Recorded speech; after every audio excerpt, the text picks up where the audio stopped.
Hello everyone, आप सब कैसे हैं। मैं उम्मीद करता हूं कि बहुत अच्छे होंगे और अपनी पढ़ाई को बहुत अच्छे से कर रहे होंगे। मैं Akash Kumar Bhadana ICT virtual classroom में आपका बहुत बहुत स्वागत करता हूं मेरे प्यारे बच्चों। जैसा आपको पता है मेरे प्यारे बच्चों, बेसिकली हमारी आपका जो है 12th क्लास है और ट्वेल्थ क्लास में मैक्रो इकोनॉमिक्स हम लोग आपका शुरू करे थे और उसी का जो है पहला चैप्टर हम लोग पढ़ चुके हैं।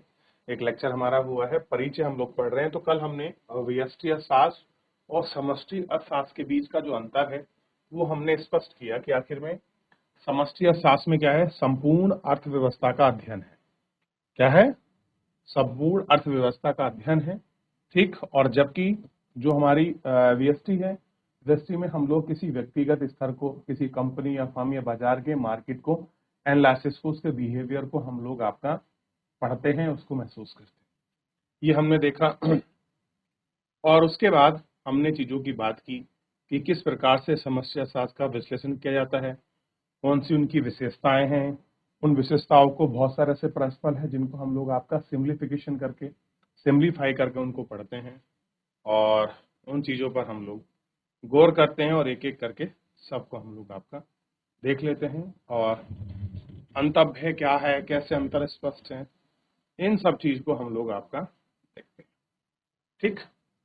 तो ये हमने कर लिया है, इसको देख भी लिया हमने। इतना यहाँ तक वस्तुओं के विश्लेषण पर हमने बात करी कि वस्तुओं का विश्लेषण क्या है, इष्टतम सहयोग का चयन प्रक्रिया क्या है, ये हमने देख लिया। ठीक है, ये सब देख चुके। अब एडम स्मिथ को आधुनिक मॉडर्न इकोनॉमिक्स का फादर कहा जाता है। एडम स्मिथ है और इन्होंने बताया कि पहले पॉलिटिकल इकोनॉमिक्स के अंदर ही इकोनॉमिक्स का हम लोग काउंटिंग करते थे, फिर उसको दो पार्ट में आपका डिस्ट्रीब्यूट किया गया था, मैक्रो माइक्रो इकोनॉमिक्स में। इन्होंने वेल्थ ऑफ नेशन अपनी बुक लिखी थी, क्लियर है, country of the nature and counts wealth of nation. Scotland के थे। इन्होंने अर्थव्यवस्था को आपका अपने हिसाब से लोगों को जो है इसकी डेफिनेशन इत्यादि को समझाया और दिखाया। बात करी एजेंटों की, बात करी नीतिगत, बात करी आर्थिक एजेंट क्या होते हैं, इनके विषय में इन्होंने बात करी। तो इतना हम लोग आपका देख चुके थे। यहाँ तक किसी का कोई डाउट है, कोई क्वेरी है, आप मुझसे पूछ लीजिए, फिर आगे बढ़ते हैं। क्या टॉपिक होगा, सभी बच्चे बैठ जाइए। कोई डाउट, कोई क्वेरी है तो पूछ लीजिए।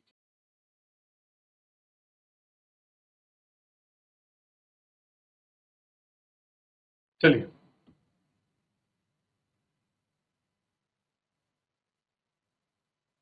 अब इसमें आपको बताया जाएगा कि कौन सी अर्थव्यवस्था कैसे हुई।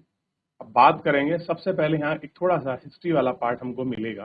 हिस्ट्री का मतलब हिस्ट्री बुक नहीं, समष्टि अर्थशास्त्र की हिस्ट्री के बाद कह रहे हैं कि समष्टि अर्थशास्त्र का एक अलग शाखा के रूप में उद्भव ब्रिटिश अर्थशास्त्री जॉन मेनार्ड कीन्स प्रसिद्ध the general Theory of the employment interested and money 1936 में प्रकाशित होने के बाद।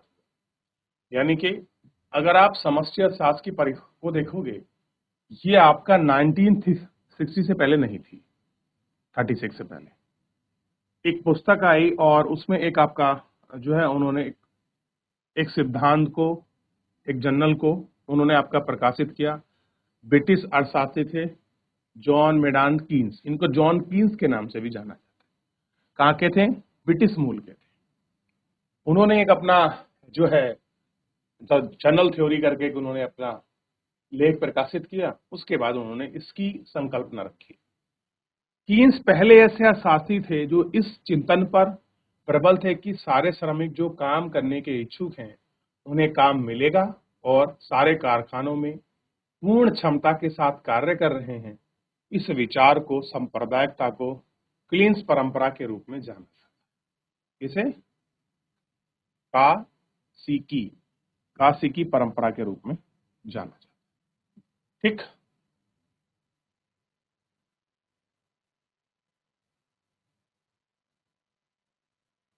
ब्रिटिश अर्थशास्त्री मेनार्ड कीन्स का जन्म 1883 में हुआ था।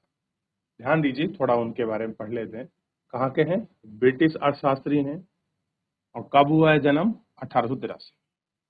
उनकी शिक्षा king college Cambridge United kingdom में हुई है। बाद में विशेषज्ञ के रूप में नियुक्त किए गए।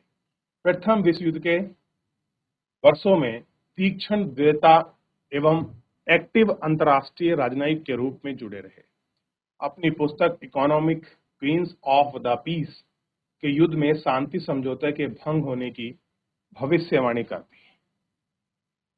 उनकी पुस्तक General Theory of the Employment Interest and Money 20वीं शताब्दी की आर्थिक महत्व पुस्तकों में से एक है। क्वींस विदेशी मुद्रा को समझदार एवं सट्टेबाज कहते हैं। क्वींस क्या है? विदेशी मुद्रा को समझदार सट्टेबाज कहते हैं। तो ये थे जॉन कीन्स, जिन्होंने समष्टि अर्थशास्त्र, पूछ लिया जाए कि समष्टि अर्थशास्त्र के फादर कौन हैं, तो जॉन कीन्स को आप कहेंगे जॉन मेनार्ड क्वींस। ये हैं कीन्स जो आपका मैक्रो इकोनॉमिक्स के फादर हैं।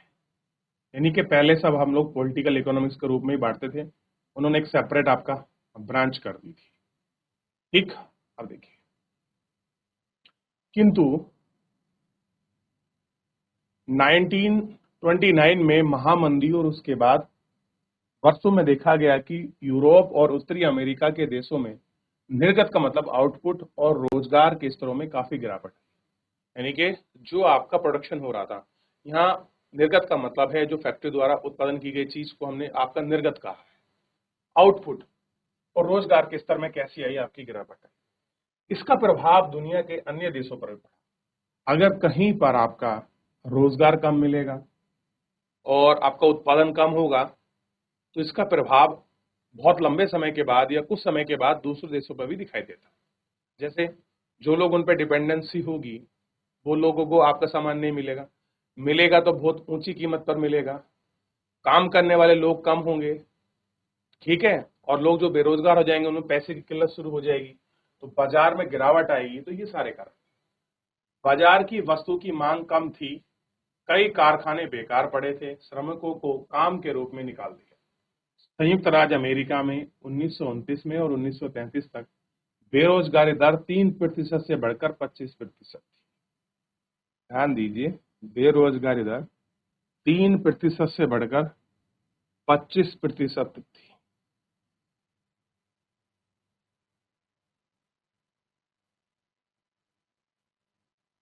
कि लोगों की संख्या में जो काम करने की इच्छा थी, किंतु काम नहीं करते थे, जो लोगों में काम करने की इच्छा थी वो काम नहीं करते थे।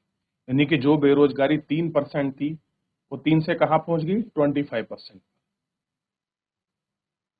लोगों में कुल संख्या जो काम करने की इच्छा थी और कम करते रहे, इससे भाग देकर देखे तो भागफल प्राप्त हुआ, उस रूप में प्राप्त की जा सकती। उस अवधि के दौरान संयुक्त राज्य अमेरिका में समस्त निर्गत के लगभग 33% में गिरावट आई। इन गिरावट के ने अर्थशास्त्रियों को नए तरीके से अर्थव्यवस्था के प्रक्रिया के संबंध में सोचने के लिए प्रेरित किया। और सच यह है कि जिस अर्थव्यवस्था में बेरोजगारी लंबी अवधि तक विद्यमान रहती है, वह एक सिद्धांत प्रस्तुत करेगी और उसकी व्याख्या आवश्यक है।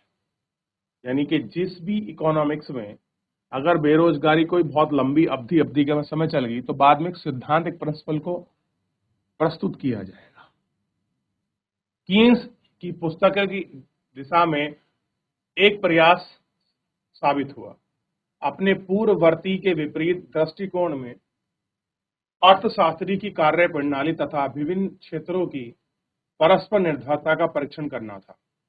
कीन्स की पुस्तक थी और कह रहे हैं कि कीन्स की पुस्तक इस दिशा में आपका चली और एक प्रयास साबित किया कि जो पूर्ववर्ती चीजें हो गई थी, जो विपरीत हैं, उनका दृष्टिकोण इकोनॉमिक्स की कार्य प्रणाली पर किस प्रभाव है, उनका परस्पर निर्भरता क्या है, यानी कि एक दूसरे चीज किस प्रकार से को रिलेटेड है, इसका उन्होंने टेस्टिंग की और समष्टि अर्थशास्त्र जैसे विषय का उद्भव हुआ। और इसी से जब कुछ चीजें उनको मिला, उन्होंने उसका परीक्षण किया, जांच पड़ताल की, उनके जो कुछ रिजल्ट थे उनको देखा, कुछ उनकी कार्य प्रणाली पर बात करा, तो उसी से एक विषय निकला, इसको कहा गया समष्टि अर्थशास्त्र। क्लियर है क्या मिला? समष्टि अर्थशास्त्र। ये हमने इसमें देखा। तो एक बार वापस देखिए, महामंदी का दौर था, कहां पर थी महामंदी? ये दौर है सेकेंड वर्ल्ड वॉर के बाद, जब यूएस में महामंदी फैली और उसके बाद कैसे लोग की आपका चीजों में आपका गिरावट आई, ये इस तरह आप देख सकते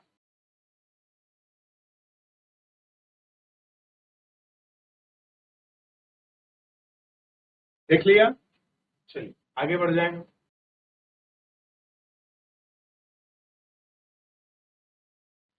समष्टि अर्थशास्त्र की वर्तमान पुस्तक का समय। हम जानते हैं कि अध्ययन के अंतर्गत इस विषय का विशेष ऐतिहासिक संदर्भ है। हम इस पुस्तक में पूंजीवादी देश की अर्थव्यवस्था का परीक्षण करेंगे। तो माइक्रो इकोनॉमिक्स की पुस्तक है, उसके रिलेटेड ही हम लोग कुछ आपका जो है हिस्टोरिकल उसका हिस्ट्री को देखेंगे, यूनिक आपका विशेष ऐतिहासिक, और उसमें हम जो आपका कैपिटलिज्म जो आपकी कंट्री है उनकी इकोनॉमी का हम लोग परीक्षण करेंगे। तो ध्यान दीजिए कैसा है।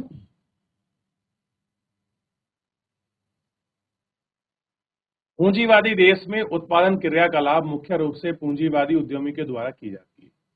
किसी विशिष्ट पूंजीवादी उद्यम में एक या अनेक उद्यमी उद्योग लोग जो बड़े बड़े निर्णयों के नियंत्रण का कार्य करते हैं। यानी कि आप देखिए पूंजीवादी जो आपकी कंट्री होगी कैपिटलिस्ट, उसका परीक्षण कर रहे हैं। और जो भी कोई कैपिटल आपका देश है, जो पूंजीवादी देश में जो उत्पादन है उसका मेनली एक्टिविटी जो भी मुख्य क्रियाकलाप है वो किसके हाथ में होगा? पूंजीपति का उद्योगपति के हाथ में होगा। और किस विशिष्ट पूंजीवादी उद्योग में से एक या अनेक उद्यमी ऐसे लोग जो कि बड़े निर्णयकों के नियंत्रण पर कार्य करते तथा फर्म या उत्पादन से जुड़े जोखिम का वहन करते हैं। यानी कि वे लोग होते हैं कि क्या उत्पादन करना है, किस तरह के डिसीजन मेकिंग है, क्या फर्म है, उनसे जुड़े सारे निर्णय कौन लेता है? जो उद्यमी होता है, जो पूंजीवाद में चलाता है, जिसकी बड़ी बड़ी कंपनियां फैक्ट्रियां होती हैं, वो लोग डिसीजन मेकर होते हैं। वे उद्यम को चलाने के लिए स्वयं पूंजी के लिए पूरित करते हैं। उनके उद्यम में कितना पैसा लगेगा उसके लिए खुद अर्जनिंग करते हैं। वे पूंजी उधार लेते हैं। कैसे करते हैं? बोरो करते हैं वो लोग। और उत्पादन के संचालन के लिए उन्हें प्राकृतिक संसाधनों की भी आवश्यकता पड़ती है। चीजें चाहिए तो उनको नेचुरल रिसोर्सेज भी चाहिए और जरूरत है। इनमें कुछ संसाधनों का उपयोग उत्पादन की प्रक्रिया में होता है, जैसे कच्चे माल। कुछ तो स्थायी रूप से रहते हैं, जैसे भूखंड।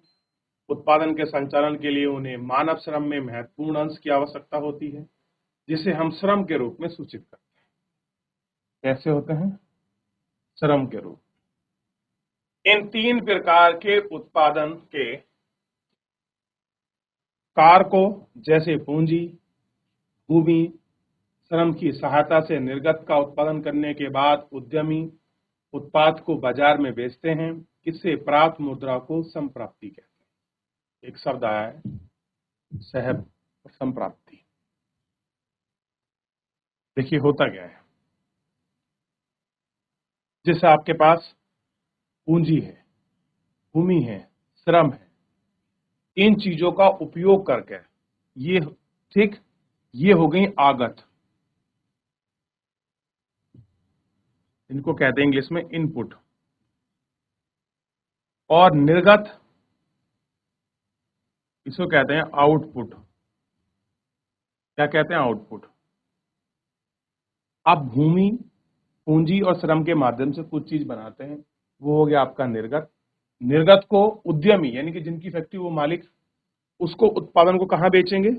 आपका ध्यान रखिए, उस उद्यम को वो बेचेंगे आपका बाजार में।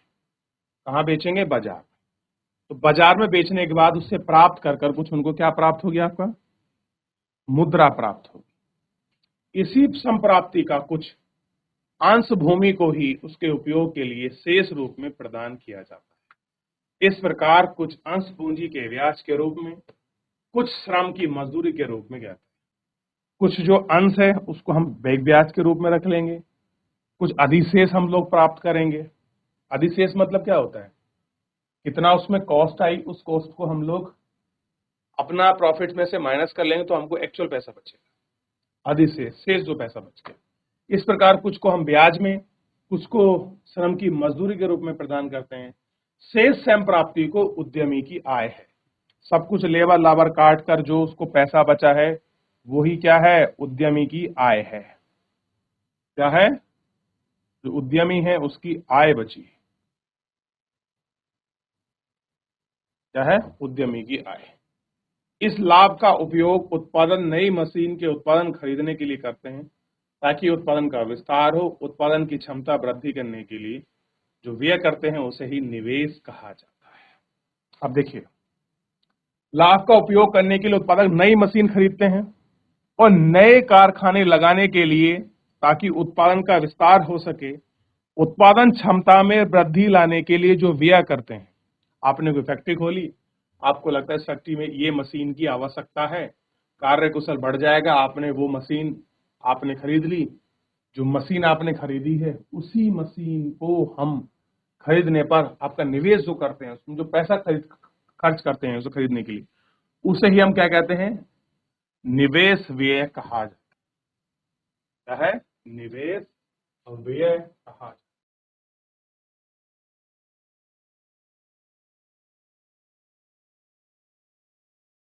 देखिए, यहां तक किसी कोई डाउट, कोई क्वेरी पूछिए एक बार, कुछ डाउट है तो। देखिए आप,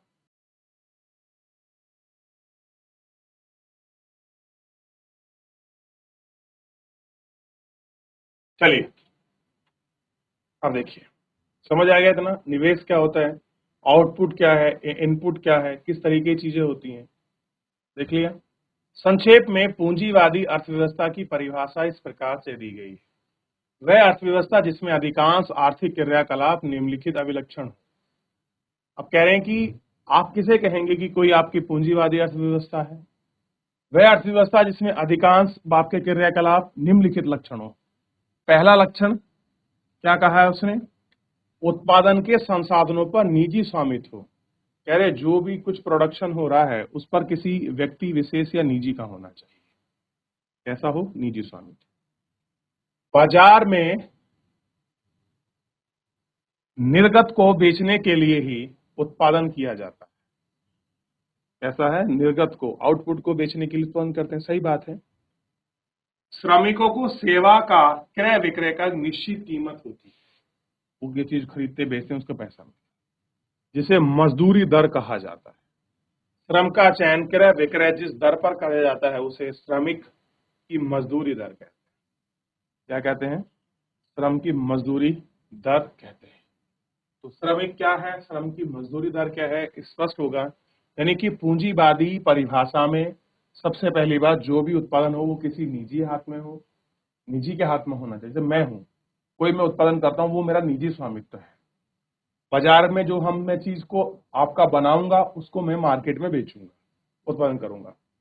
जो लोग मेरे पास लेबर है उनके क्रय विक्रय करने के एक निश्चित उनको अमाउंट यानी कि उनको मजदूरी दर मिलेगा, और इसी को हम श्रमिक मजदूरी दर कहते हैं। तो ये सारी चीज इसमें होनी चाहिए। यदि हम उपरोक्त तीन मापदंडों को विश्व के देश के संदर्भ में लागू करते हैं तो हम पाएंगे कि पूंजीवादी देश पिछले 3 से 400 वर्ष के दौरान अस्तित्व में आए हैं। कितने आए हैं, कि जितने भी आपके कैपिटलिस्ट कंट्री हैं ये पिछले 300 से 400 वर्ष के दौरान ही क्या हुए हैं, अस्तित्व में आए हैं। इसके अतिरिक्त वर्तमान में उत्तरी अमेरिका, यूरोप और एशिया के कुछ देश पूंजीवादी देशों की श्रेणी में आए हैं। इसके बाद ही उत्तरी अमेरिका हो गया, यूरोप हो गया, एशिया हो गया, ही कुछ पूंजीवादी देश ऐसे हैं जो इस श्रेणी में आए हैं। यानी कि 300 से 400 साल पहले ही कैपिटलिस्ट का दौर शुरू हुआ है। विश्व में जितने भी आपके पूंजीपति लोग आए हैं, जो पूंजीवादी आई है, वो 300 या 400 साल पहले का ही रिकॉर्ड है। ये टाइम पीरियड बताया। और आप जानते हैं कि यूएस सबसे अच्छा है, और यूएस में भी नॉर्थ अमेरिका, यूरोप में भी कुछ कंट्रियां हैं जो आपके कैपिटलिस्ट हैं, एशिया की भी कुछ कंट्रियां हैं कैपिटलिस्ट हैं। अच्छा, आप मुझे बताइए, भारत कैसा देश है? भारत क्या पूंजीवादी है? भारत क्या साम्यवादी यानी कि समाजवादी सरकार है? समाजवादी सरकार मतलब कोई पार्टी से नहीं है। इकोनॉमिक्स में कुछ आपकी धाराएं होती है, विचार होते हैं। कोई कैपिटलिस्ट होता है, कोई आपका मार्क्सिस्ट होता है जिसको हम साम्यवादी कहते हैं, कुछ आपके मिक्स्ड होते हैं, दोनों के लक्षण दिखाई देते हैं। इनको पढ़िए थोड़ा सा तो आपको समझ आएगा। अभी तो हम पूंजीवादी अर्थव्यवस्था के बारे में पढ़ रहे हैं कि उसके लक्षण क्या होते हैं, उसकी परिभाषा क्या है। ऐतिहासिक दौर में मिला के 300-400 साल पहले ये अस्तित्व में आया था। नॉर्थ अमेरिका से यूरोप और एशिया के कुछ देशों में इसका अस्तित्व था। ठीक। अल्प विकसित देशों में खासकर कृषि, अल्प विकसित कहाँ होंगे, जहां पर लोगों की डिपेंडेंसी एग्रीकल्चर पर ज्यादा होगी, वही क्षेत्र क्या होंगे आपका, अल्प विकसित होंगे। कैसे होंगे, अल्प विकसित, खास करके कृषि वाले। मजदूरी श्रम का प्रयोग कभी कभार होता है। अधिकतर श्रमिक कार्य के परिवार में स्वयं करते हैं। उत्पादन केवल बाजार के लिए नहीं होता, उत्पादन का एक बड़ा अंश परिवार के द्वारा उपभोग में लाया जाता है। प्राय किसानों की पूंजी स्टॉक में महत्वपूर्ण वृद्धि भी नहीं होती। अधिकांश आदिवासी समाज में भूमि का स्वामित्व नहीं होता। अधिकांश जो है आपका समाज में भूमि का स्वामित्व नहीं होता है। भूमि का स्वामित्व समस्त जनजातियों के पास हो सकता है, और हम इस पुस्तक में विश्लेषण प्रस्तुत करेंगे कि वह ऐसे समाज पर लागू नहीं होता, किंतु यह सच है कि अनेक विकासशील देशों में जो उत्पादन की इकाइयां मौजूद हैं वह पूंजीवादी सिद्धांतों के अनुरूप है। कह रहे बहुत सारी ऐसी कंट्रियां हैं जहां आपको कैपिटलिस्ट प्रिंसिपल के अनुसार वो आपका अंडर डेवलप कंट्री आपका प्रोसेस कर रही है। इस पुस्तक में उत्पादन इकाइयों को फर्म कहा जाएगा, यानी कि अगर कोई कंपनी किसी चीज को निर्माण कर रही है, कोई कंपनी, कोई फैक्ट्री, कोई कुछ है, तो उसको हम क्या कहेंगे, इसमें बार बार फर्म कहेंगे। क्या कहेंगे, फर्म कहेंगे। जैसे परिवर्तित को हम लोग क्या कहते हैं, मैंने आपको पीछे बताया था, विशेषता। ठीक। किसी परिवार किसी फर्म के कारोबार के संचालन का दायित्व उद्योगपति के ऊपर होता है। कोई कंपनी या फर्म चलेगी, उसका दायित्व किसके ऊपर है, जो उद्योगपति है। उद्यमी ही बाजार को श्रमिक के रूप में किराए पर लाकर अपने उत्पादन प्रक्रम को नियोजित करते हैं। इसी प्रकार वह भूमि एवं पूंजी का भी नियोजन करते हैं। कैसे करते हैं, भूमि का नियोजन करते हैं।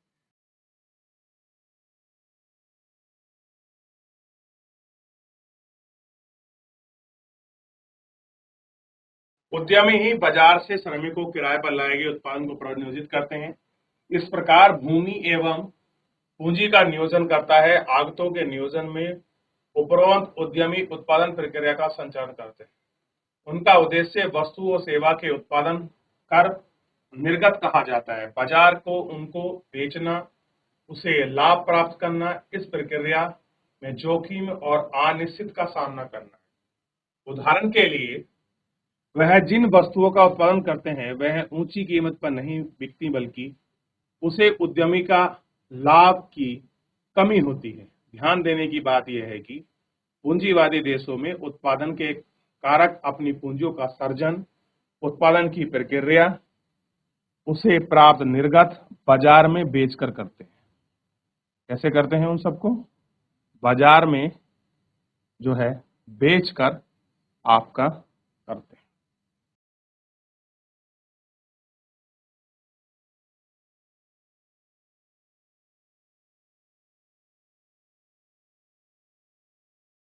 देख लिया। चलिए, तो फिलहाल जो है हम लोग इतना ही इसको ध्यान रखेंगे। एक बार पढ़ लीजिए, थोड़ा सा बचा है, इतना कोई ज्यादा भी नहीं है, तो आप देख लेंगे, परिवार चीज साफ हो जाएंगी। थोड़ी कुछ चीजें हैं, इनको थोड़ी सी आपकी संकल्पनाएं हैं, इनको याद रखिएगा आप लोग। ठीक है,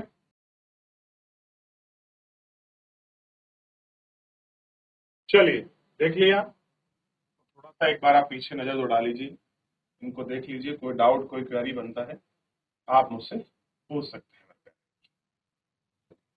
तो फिलहाल आज के लिए इतना ही रखेंगे, मिलेंगे नेक्स्ट लेक्चर में।